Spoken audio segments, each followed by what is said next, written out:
ini Pak Jokowi sama yang lain, saya harus gunakan kata-kata ini Bapak.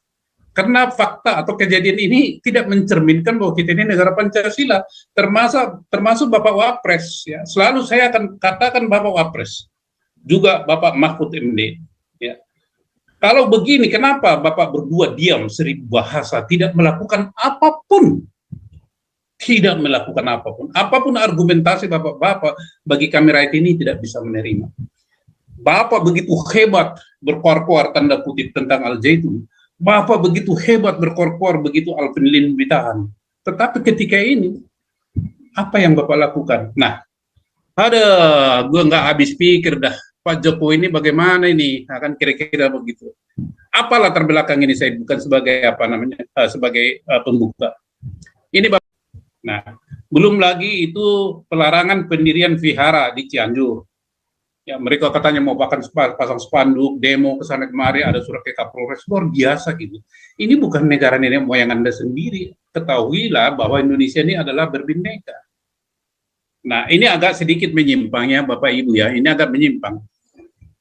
Saya bukan menyoroti Puan Maharaninya, tetapi yang kita soroti adalah gaya kepemimpinannya. Tidak percaya diri, kenapa harus pegang-pegang tongkat ini ya? Itu hak dia, tetapi apa yang dicerminkan dengan ini? Seolah-olah dia menghadirkan Roh Soekarno. Kita ini kan negara beragama. Apakah layak seperti ini pemimpin diikuti? Hah? Tidak layak. Apa dipegang-pegang tongkat ini? Harus percaya diri dong. Maksud percaya kepada benda-benda mati. Walaupun itu hak dia, tetapi bagi kita itu suatu contoh yang sangat tidak baik. Dan ini memang Bapak Ibu, nanti akan dalam pembicaraan selanjutnya akan apakah ada benang merahnya atau tidak. Yaitu terjadinya dekret Presiden Soekarno tanggal 5 Juli 1959 yang merupakan malapetaka konstitusi bagi Indonesia. Karena dia ketika itu sakit di Tokyo, maka diutuslah Jenderal Nasution untuk menemui Ketua PBNU. Entah meminta saran apa. Sesudah Jenderal Nasution kembali ke Tokyo tanggal 3 Juli 1959, maka konsiderasinya itu adalah seperti yang disampaikannya itu pada pidato deklarasi 5 Juli 1959. Intinya begini, bahwa dia mengatakan ini, bahwa Piagam Jakarta tanggal 22 Juli 1945 menjiwai seluruh Undang-Undang Dasar 1945 dan merupakan satu kesatuan.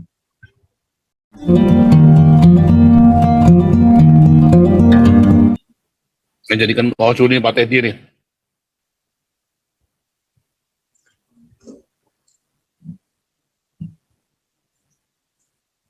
Semalam seru ya, saya ngikutin loh yang kalian ya. Semalam seru banget loh. Keren malam. Bentar ya.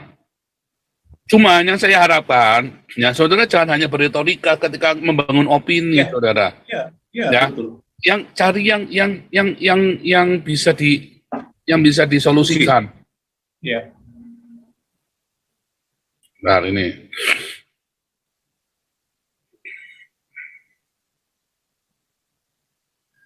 Paul Dere. Oke, lanjutkan. Jadi saudara, yang saya harapkan ya di dalam komunitas ini, ya kita ini masalahnya sebetulnya komunitasnya adalah komunitas apologetika. Lalu kemudian saya masuk ke sosial politik dan sulit keluarnya, saudara ya. Jadi kalau kita sudah mau sana, sebenarnya channel ini adalah channel apologetika dari dulu. Sampai nggak ada orang Islam yang berani masuk sini, ya. KO semua, saudara ya. KO semua, udah nggak ada yang bisa ngelawan saya lagi, saudara ya. Luar biasa ya.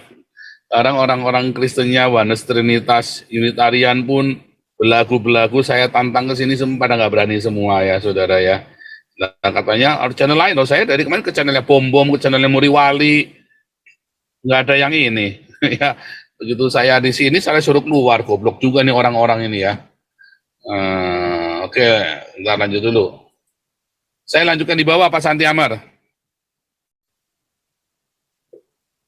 Silakan Pak Santi Amar.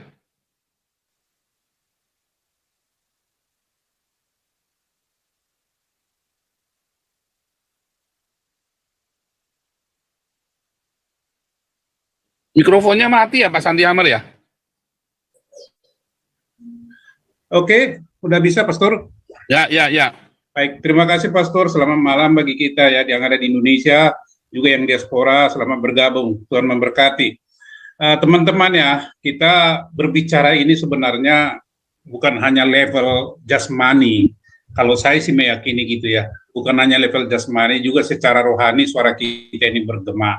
Karena motif kita itu bukan kebencian gitu. Jadi dari hati nurani kita, keterpanggilan, kepedulian gitu. Bukan untuk kepentingan diri kita sendiri, tetapi untuk kepentingan orang banyak. Banyak cara untuk melakukan sesuatu kebaikan.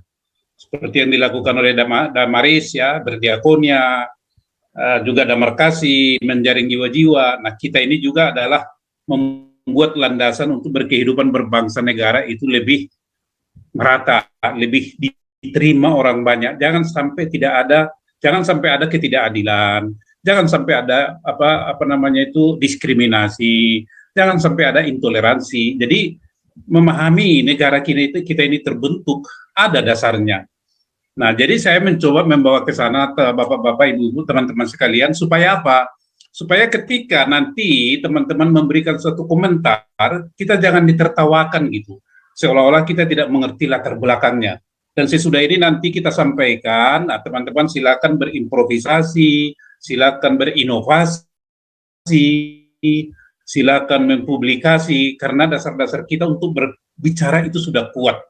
Itu sebenarnya, dan terima kasih banyak kepada Pastor Paul Jang. Tetapi sebelum itu saya ingin mengingatkan dulu teman-teman ya, betapa pilunya sekarang di Indonesia ini, betapa pilunya.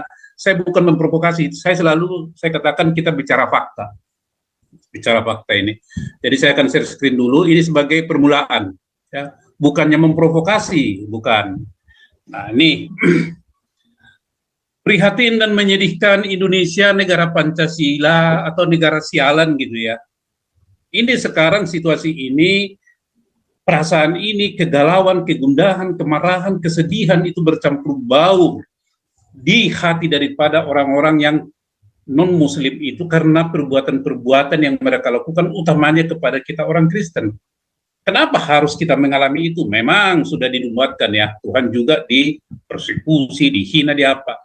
Tetapi kita bukan bicara dari segi ilahinya itu nanti adalah bagian dari pastor. Kita adalah bicara dari aspek kebangsaan, kemanusiaan, keadilan. Wajar dong kita sebagai warga negara Indonesia ini, saya katakan warga negara ya teman-teman ya, bukan penduduk. Warga negara itu lebih dalam, lebih luas pengertiannya dan lebih berwarisan dibandingkan dengan penduduk. Jadi kita sebagai warga negara sangat ya yang didiskriminasi ini, sedih hati kita, nangis. Kita tidak peduli apakah dia itu Muslim, tidak peduli apakah dia berambut keriting, sukunya beda, latar belakang budayanya beda, kita nggak peduli. Kesamaan itu adalah kemanusiaan, keadilan itu, perlakuan hukum yang berkeadilan. Itu yang kita soroti. Kenapa? Karena negara kita mengatakan begitu gitu loh. Kecuali kalau negara kita tidak mengatakan gitu, ya sudah. Kan gitu, kita juga nggak bisa ngomong. Tetapi karena negara kita mengatakan adalah negara hukum, di mana negara hukum artinya apa? Menjunjung tinggi HAM, ya kan? Menjunjung tinggi HAM, keadilan. Tetapi dengan yang terjadi sekarang ini, Bapak Ibu, inilah gambaran daripada jiwa batin daripada sebagian warga negara Indonesia yang mengalami perlakuan tidak adil. Maka di sini prihatin dan menyedihkan Indonesia negara ini Pak Jokowi sama yang lain. Saya harus gunakan kata-kata ini Bapak. Karena fakta atau kejadian ini tidak mencerminkan bahwa kita ini negara Pancasila, termasuk Bapak Wapres ya. Selalu saya akan katakan Bapak Wapres, juga Bapak Mahfud MD ya. Kalau begini, kenapa Bapak berdua diam 1000 bahasa, tidak melakukan apapun? Tidak melakukan apapun. Apapun argumentasi Bapak-bapak, bagi kami rakyat ini tidak bisa menerima. Bapak begitu hebat berkuar-kuar tanda kutip tentang Al-Zaitun. Bapak begitu hebat berkuar-kuar begitu Alvin Lim ditahan. Tetapi ketika ini, apa yang Bapak lakukan? Nah, gue nggak habis pikir dah. Pak Jokowi ini bagaimana ini? Akan kira-kira begitu. Apa latar belakang ini? Saya bukan sebagai sebagai pembuka. Ini Bapak Ibu yang sedang terjadi. Ya, ini sedang terjadi di Padang ini, ya di sudut Sumatera Barat. Sekelompok ya, sekelompok Kristen mengadakan ibadah doa di rumahnya, dibubarkan, diancam pakai parang, mau dibunuh gitu. Mereka ini adalah suku Nias, orang Nias itu ya. Kita tidak tahu apa reaksi PGI, apa reaksi PGI wilayah sana yang sangat kita sesalkan.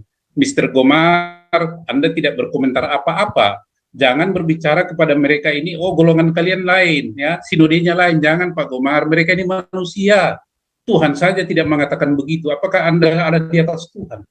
Mereka ini manusia yang diizinkan Tuhan lahir ke dunia ini, diizinkan Tuhan hidup, diizinkan Tuhan mereka tinggal di Serambi di Sumatera Barat sana, negeri Wahabi itu.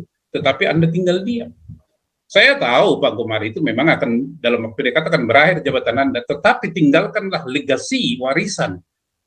Ya, sebelum Anda meninggalkan tahta di PGI, juga itu ketua-ketua sinode yang lain itu. Ya. Seperti GKKD yang ada di Lampung. Saya sudah katakan, saya ingin berkoordinasi. Apakah kita, karena izin pendirian rumah ibadah itu ditolak oleh lurah. Ya, kalau saya dengan teman-teman di sana, saya bilang surati langsung dan perkarakan itu lurah, karena itu bukan kewenangannya. Mestinya dia berkoordinasi, alasannya pun tidak jelas, berretorika alasannya itu. Nah ini yang terjadi di Sumatera Barat, Bapak Ibu. Ya, nah ini perlu divalidasi, dikonfirmasi nih apa betul. Tetapi kalau ini betul terjadi, coba Bapak Ibu gitu. Kalau betul ini terjadi, bukan negara Pancasila ini Indonesia, ya kan? Nah, belum lagi itu pelarangan pendirian vihara di Cianjur. Ya, mereka katanya mau pasang spanduk, demo ke sana kemari, ada surat ke Kapolres, luar biasa gitu. Ini bukan negara nenek moyang Anda sendiri. Ketahuilah bahwa Indonesia ini adalah berbineka. Nah, ini agak sedikit menyimpang ya Bapak Ibu ya, ini agak menyimpang. Saya bukan menyoroti Puan Maharaninya, tetapi yang kita soroti adalah gaya kepemimpinannya. Tidak percaya diri, kenapa harus pegang-pegang tongkat ini ya? Itu hak dia, tetapi apa yang dicerminkan dengan ini? Seolah-olah dia menghadirkan roh Soekarno. Kita ini kan negara beragama. Apakah layak seperti ini pemimpin diikuti? Hah? Tidak layak. Apa dipegang-pegang tongkat ini? Harus percaya diri dong. Maksud percaya kepada benda-benda mati.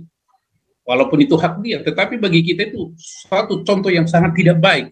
Dan ini memang Bapak Ibu, nanti akan dalam pembicaraan selanjutnya akan apakah ada benang merahnya atau tidak.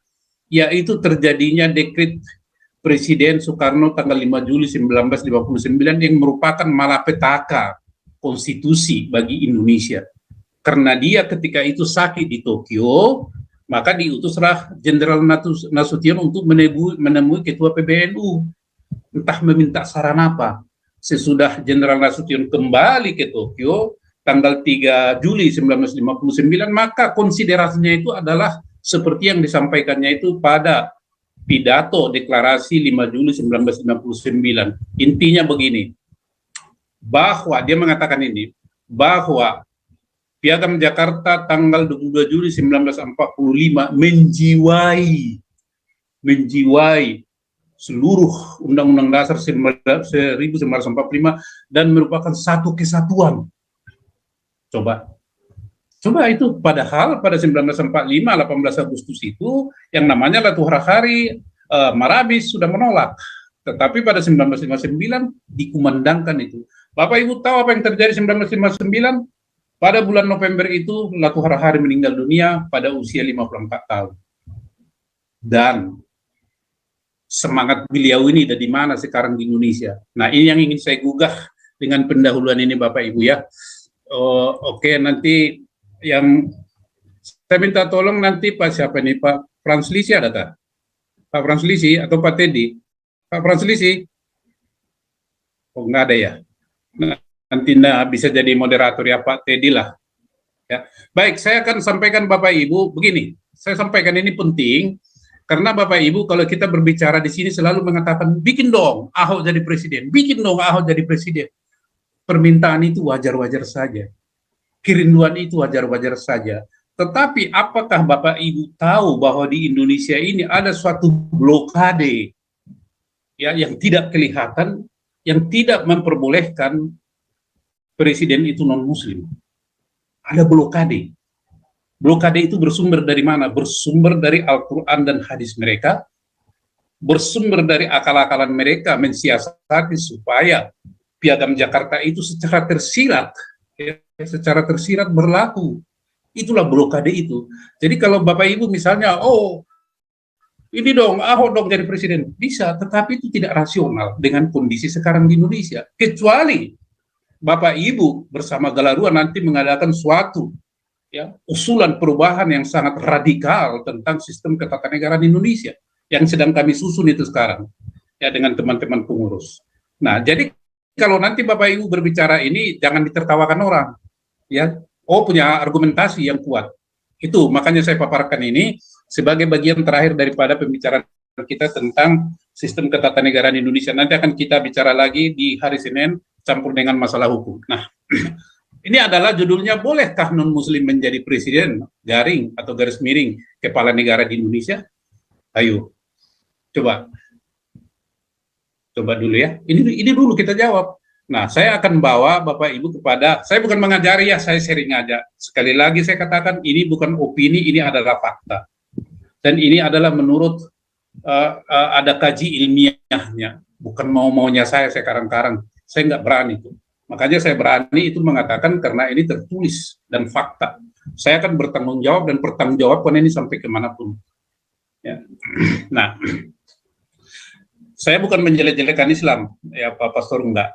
Karena Pastor bilang kan udah jelek. Tetapi seyogianya kalau udah jelek jangan ditunjukkan dong di berbangsa dan bernegara kan. Jangan diterapkan dong. Oke. Nah, jadi sudut pandang Islam tentang presiden garis miring kepala negara. Ya, manusia ini secara psikologis lah ya, manusia ini adalah makhluk sosial, yaitu homo homini sosio, homo homini lupus, ya kan? Ya, betul itu. Tetapi untuk mempertahankan kebersamaan homo homini sosio dari manusia ini kan, dan menghindari jangan terjadi manusia itu menjadi serigala bagi sesama karena ini punya aku, maka diperlukan pemimpin. Itu secara umum. Mau tidak mau harus diperlukan pemimpin. Kita tidak melihat ini dari agama ini, agama itu. Ya, sama dulu seperti Saul, siapa itu ya, Salih atau bangsa Israel yang meminta pemimpin daripada Elohim. Ya, ada konsekuensinya. Dan ini adalah turunan daripada pengalaman rohani dan jasmani bangsa Israel yang meminta raja yang menolak yang maha kuasa sebagai pimpinan mereka. Dikasih. Dan inilah yang terjadi sekarang ini. Nah, Bapak Ibu, nah ini tadi ini tadi karena untuk menjaga kebersamaan, ketertiban, keteraturan dan macam-macam itu perlu pemimpin untuk mencegah juga jangan sampai kekacauan, keributan dan sebagainya. Itu prinsipnya. Nah, di ini kalau kita lihat dari Islam, seluruh ulama Sunni, Murjiah dan Syiah, juga mayoritas ulama Mu'tazilah dan Khawarij sangat setuju dan mengatakan sangat urgen memilih imam atau kepala negara. Setuju mereka itu. Jadi dengan pengertian umum tadi mereka setuju itu. Ya, setuju. Perlu imam, bagi mereka disebut imam atau kepala negara. Itu istilah mereka supaya nanti Bapak Ibu tahu mau digiring kemana istilah-istilah imam ini. Tadi istilahnya siapa Pak Pastor mengatakan apa tadi ya? Barakallah atau milad ya, milad. Oke. Nah, ini Bapak Ibu dalam pandangan Syiah, ya Syiah ini adalah Iran. Seperti Iran, Syiah itu Iran loh ya. Iran itu Syiah, aliran Syiah dia. Mereka mengatakan bahwa harus ada imam sebagai bagian dari rukun iman. Ayo, udah mulai masuk. Kalau dikatakan harus ada imam sebagai bagian dari rukun iman, nah udah mulai ditusuk di sini kan. Artinya orang yang menolak imam adalah orang yang tidak beriman, yang tidak melakukan rukun iman. Jadi kunci dia di sini. Hebat bahasa mereka ini. Kemudian urgensi ada imam sama pentingnya dengan adanya para rasul. Coba makin menusuk lagi. Kalau tadi hanya daging, sekarang udah sampai ke tulang ini. Jadi kalau ada imam itu sama dengan pentingnya ada rasul. Ya bukan nabi dibilang rasul. Nah, rasul ini mungkin adalah sahabat daripada nabi. Nah, kemudian beriman kepada imam. Nah, ini perhatikan Bapak Ibu ya. Ngeri ini. Beriman kepada imam sama wajibnya beriman kepada Allah, Rasul dan kitab-kitabnya. Ayo, makin dikunci lagi dia. akan dikunci. Ini Syiah ini sangat ekstrim sekali. Kemudian tanpa mempercayai imam, ini lagi Pak. Tadi mereka tadi dibilang beriman kepada imam, beriman. Sekarang tanpa mempercayai imam, keimanan seseorang dianggap tidak sah karena itu kelak ia akan mendapat murka dan masuk neraka. Inilah selalu, bukan mendapat bidadari nih Pak. Ya. Mendapat murka dan masuk neraka, ini ancaman-ancaman yang selalu digaung-gaungkan sehingga ini rakyat jelata ini takut gitu ya, takut dia. Manut aja, jadi seperti robot. Nah, kemudian ada juga dari segelintir kalangan Mutazilah dan sekte Nazdah, ini Khawarij. Jadi Khawarij ini juga punya sekte. Jadi sekte Nazdari juga mengatakan ya Abu Bakar al-Asyam ini adalah yang mendukung Abu Bakar al-Asyam, Hisam ibnu Amir al-Futi, Atiyah ibnu Amir al-Khanafi. Ini pendukungnya ini. Memilih kepala negara itu tidak urgen dilakukan. Nah ini. Jadi berseberangan pandangannya ya. Kalau tadi mereka bilang harus, tetapi dari kalangan Mu'tazilah dan sekte Nazdah Khawarij ini mengatakan nggak perlu kepala negara itu, tidak urgen dilakukan. Yang terpenting adalah melaksanakan hukum-hukum Allah dan menegakkan kebenaran, kecuali timbul perselisihan dan kekacauan. Artinya kalau dalam keadaan damai itu tidak perlu dipilih presiden atau kepala negara, itu pandangan mereka. Kalau udah timbul kekacauan, baru. Nah, itu pandangan mereka lah ya. Jadi ada dua pandangan ini Bapak Ibu yang harus nanti kita perhatikan. Maka pertanyaannya adalah, terlepas dari perbedaan pendapat sebagaimana dikemukakan di atas, bagaimana pendapat Anda? Sekarang saya kembalikan bagaimana sikap Anda. Oke? Itu nanti terakhirlah dijawab dalam diskusi kita. Nah, ini kontroversi ya, kontroversi kenapa ada setuju tidak setuju, kenapa ada yang menolak presiden non muslim, kenapa yang ada yang setuju. Nah, ada 5 akar masalahnya. Pertama adalah karena adanya perbedaan interpretasi para ulama mengenai dalil-dalil dalam Al-Quran antara yang tidak membolehkan dengan yang membolehkan. Jadi selalu mereka itu dalilnya adalah Al-Quran dan hadisnya. Ada perbedaan pendapat mereka di ulama-ulama ini ya. Siapa ini ulama-ulama ini? Para ulama zaman dulu. Apa mereka itu orang-orang hebat? Kita nggak tahu juga ya. Nanti kita dibilang menista lagi urusan mereka lah itu. Yang kedua karena adanya perbedaan persepsi dalam memandang fungsi kepala negara. Nah, jadi kepala negara ini apa fungsinya, tugas dan fungsinya? Mereka berbeda pendapat juga. Ya, itu jadi masalah. Ketiga, ada variasi tentang dasar negara. Ada yang bilang negara didirikan umat Islam harus atau tidak harus berideologi Islam. Jadi didirikan oleh orang Islam, oh ini negara harus berideologi Islam. Ada juga yang mengatakan tidak berideologi Islam. Nah, berbeda lagi. Itu akan masalahnya. Kemudian yang keempat, pendapat bahwa menjadi khalifah. Nah ini Pak, khalifah di bumi hanya umat Islam. Nah ini, hanya. Ada yang berpendapat begitu. Dengan yang terbuka bagi semua manusia, tidak mematok mati bahwa seorang kepala negara atau khalifah harus beragama lain. Jadi ada 2 perbedaan. Ada yang mengatakan harus, ada yang tidak harus. Nah, yang kelima, berbeda sikap dan pandangan dalam memposisikan warga negara non-muslim dalam komunitas Islam. Nah, ada yang mengatakan dalam komunitas Islam mayoritas tidak boleh warga negara non-muslim jadi presiden. Tetapi ada juga yang berpendapat, para ulama, boleh, nggak apa-apa. Nah, inilah akar permasalahan itu sebenarnya di antara mereka ini, Pak. Di antara mereka ini termasuk di Indonesia ini, yang berbeda pendapat itu ada 2 blok. Ada 2 blok ini. Kalau Ma'ruf Amin itu termasuk dalam blok menolak itu. Ma'ruf Amin itu. Maka hati-hati. Kita bertanya dia ke Papua ngapain gitu. Kalau berdasarkan ini. Nanti ada faktanya. Siapa yang menolak di Indonesia ini menolak presiden non-muslim, siapa yang setuju. Tidak mempermasalahkan. Ma'ruf Amin salah satu yang menolak. Nah, coba. Jadi apa misinya ke Papua sana? Nanti untuk Pak Pastor Paul lah bahannya itu ya. Nah, kelompok yang menolak presiden non-muslim merupakan ini yang celakanya Bapak. Yang menolak ini paling banyak di dunia ini. Termasuk di Indonesia. Kita tidak tahu persentasinya. Berapa persentase yang menolak, berapa yang setuju. Nah, tugas Galarua nanti untuk melihat siapa yang setuju ini untuk kita berbincang-bincang, berdialog kebangsaan. Kalau yang menolak tidak ada titik temu, nggak ada gunanya. Kita buang-buang waktu itu. Nanti timbul senggol bacok.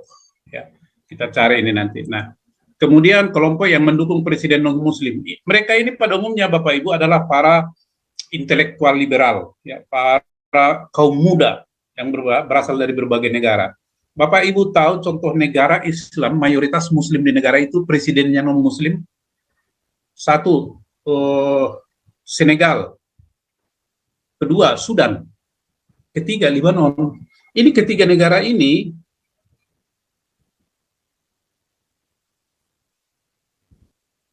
halo? Halo? Lanjut Pak Santi Amir. Bisa dengar ya Pak Translisi ya? Bisa ya? Bisa. Oke. Saya mana tadi? Itu tadi ada ininya nggak? Share screen-nya kelihatan nggak? Pak Nggak ada Translisi? Pak. Oh enggak ada ya? Kelihatan, Waduh, sorry.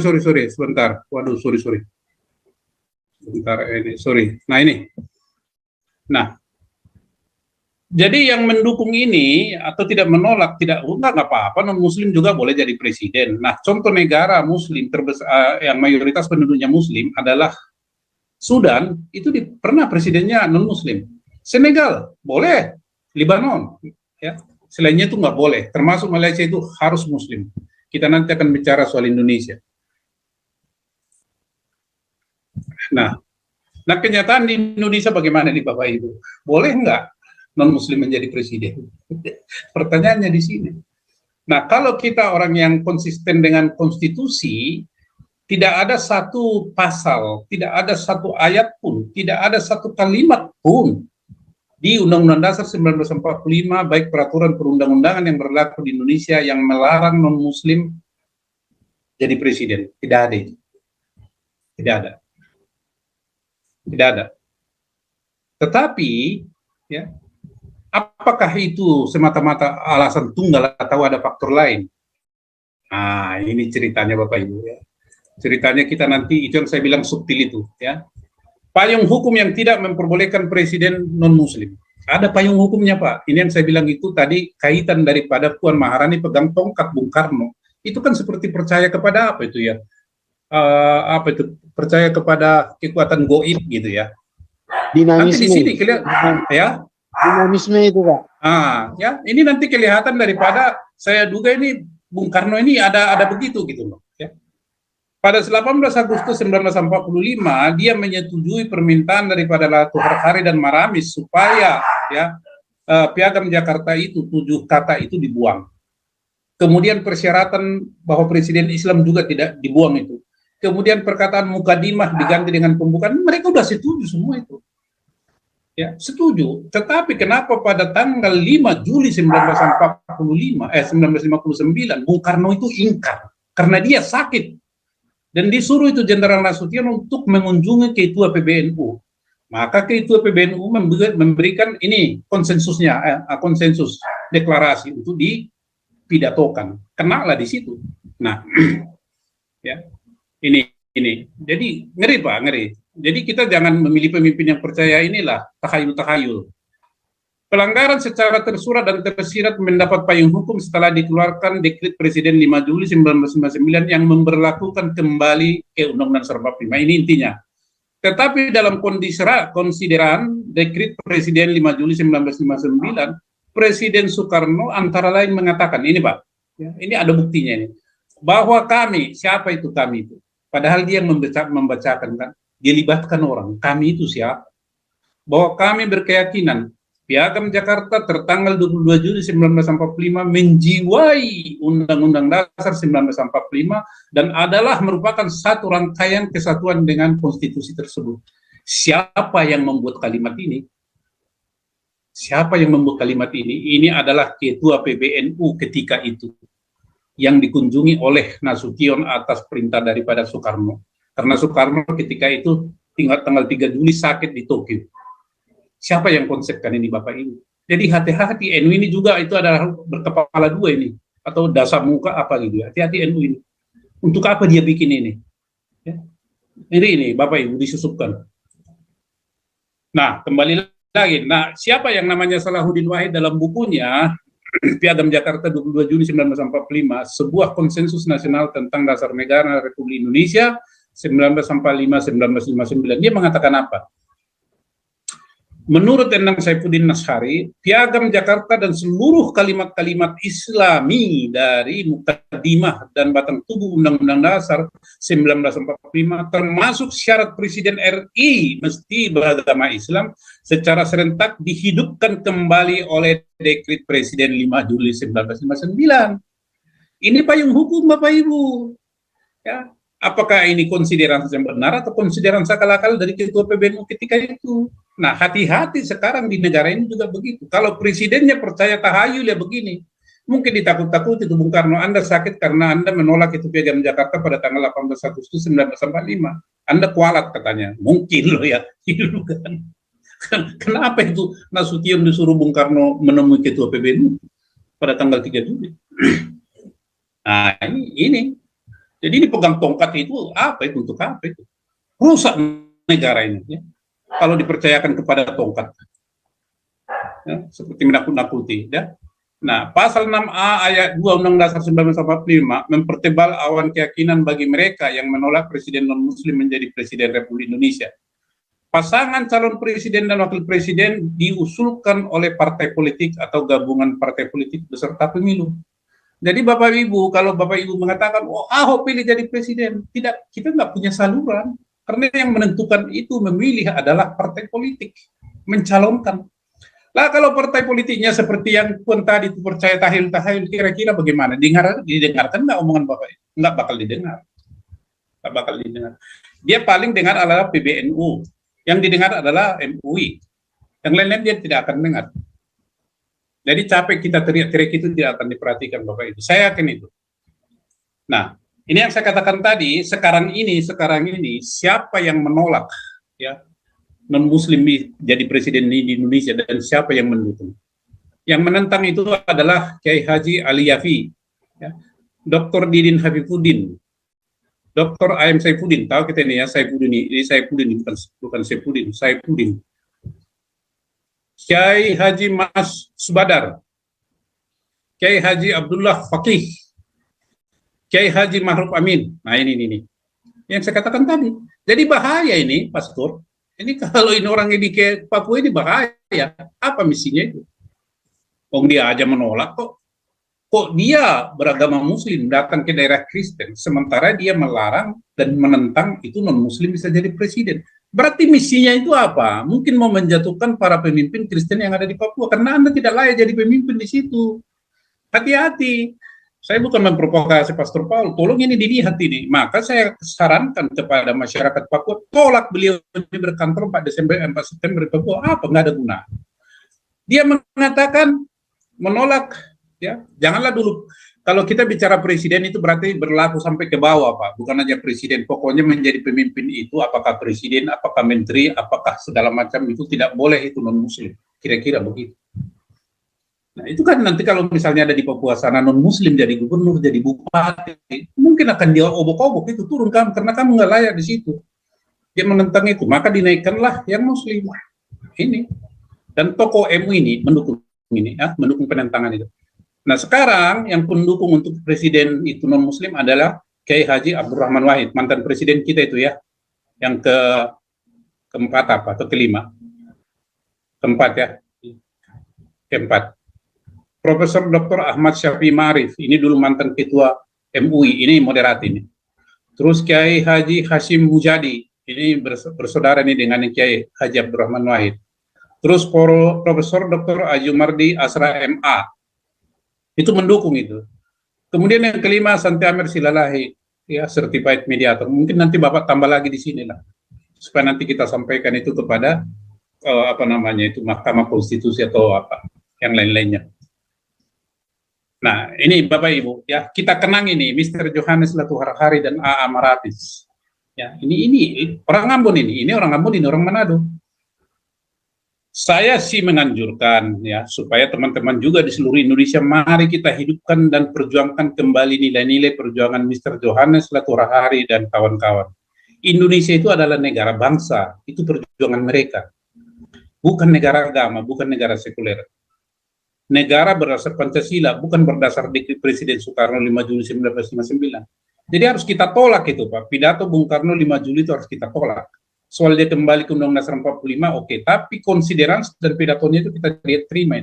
Permasalahannya sekarang, siapa yang mengatakan bahwa dekret Presiden Soekarno itu batal demi hukum atau tidak mengikat? Siapa di Indonesia yang berani mengatakan itu?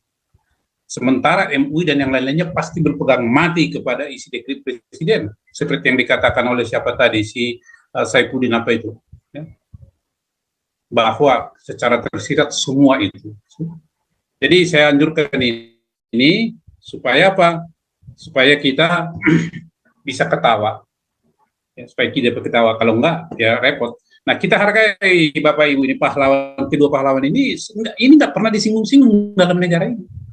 Sangat disayangkan golongan non-muslim tidak pernah mengangkat mereka berdua perjuangannya. Dianggap angin lalu. Kasihan. Ini Pak Johannes Latuara hari ini sakit dia ini. Di RSCM sakit, pada bulan November 1999 dia meninggal. Ya mungkin gara-gara didengarnya itu dekret presiden kan. Ya, jadi Bung Karno ini licik dia, tidak gentleman. Tidak gentleman. Bikin juga Maramis ini. Ini yang dua ini, Pak. Kalau itu 7 kata itu tidak dihilangkan, kami tidak mau bergabung dengan Republik Indonesia. Oh, kocar-kacir. Tetapi golongan Islam itu sakit hati, selalu mengintip-intip itu kapan lagi ini supaya kembali. Maka dekret presiden itu melalui siapa? Ketua PBNU tadi. Sampai di sini teman-teman untuk kita bicarakan, kita diskusikan, dan Bapak Ibu sudah bisa memahami. Tidak ada gunanya berteriak-teriak pilih Ahok jadi presiden, pilih Ahok jadi presiden, karena kita itu seperti berteriak di padang pasir. Yang menentukan itu bukan kita partai politik animisme, percaya tahayul. Jangan harap. Ada payung hukum mereka. Jadi bagi mereka itu kalau kita ngomong gitu dia tertawa, dianggap kita tidak tahu apa-apa. Nah mulai sekarang jangan lagi begitu. Apa yang kita bisa perlakukan ini? Mungkin harus nanti digugat ini ke Mahkamah Konstitusi atau Mahkamah Agung Judicial Review. Apakah dekret presiden ini mengikat secara hukum atau tidak? Kita bikin aja Bapak Ibu, nggak urusan kita itu. Pokoknya ini sampaikan. Itu dulu yang bisa saya sampaikan teman-teman ya, sebagai dasar bagi kita karena ini tahun politik supaya kita tidak ditertawakan. Silakan Pak Frans Lisi. Ya baik Pak, terima kasih. Ya. Kau bilang kau menang debat, lawan domba yang sesat. Kau bilang banyak yang tobat.